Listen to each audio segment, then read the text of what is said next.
In a statement released Wednesday, the Mexican army announced that it had seized just over 15 metric tons of pure methamphetamine in a suburb of Mexico's second largest city, Guadalajara. This most recent seizure is twice as much as Mexico's total methamphetamine seizures in 2009 and about half of total worldwide seizures in the same year, according to UN figures. The seizure supports Stratfor's analysis that drug trafficking organizations in Mexico are increasing their production of methamphetamine.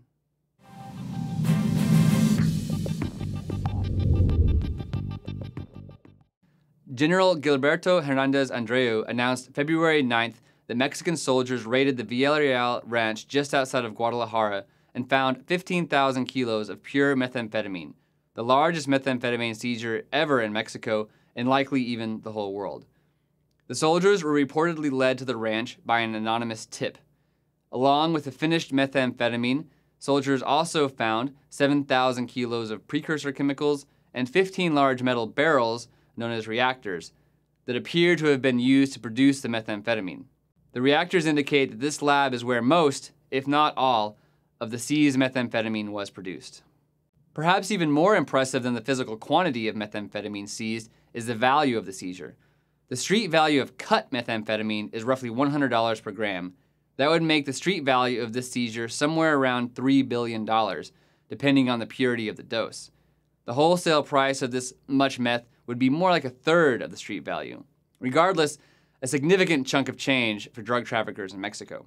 Production and distribution of meth is a strategically preferable business for Mexican organized crime groups.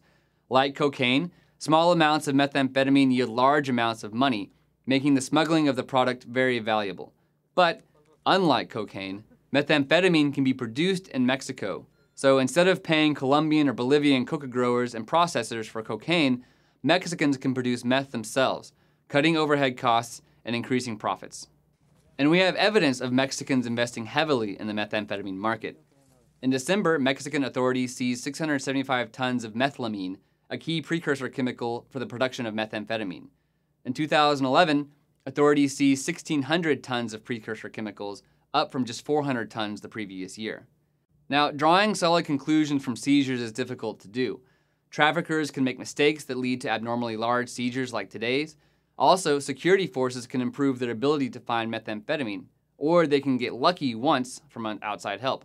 So an increase in seizures does not necessarily mean that there has been an increase in overall production.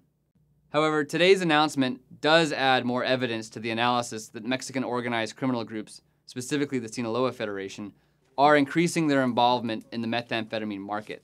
Given the financial incentive methamphetamine production has over cocaine and the drastic increases in seizures we've seen over the past few months, it is clear that the methamphetamine market will continue to be a significant driver for Mexican drug trafficking activity in 2012.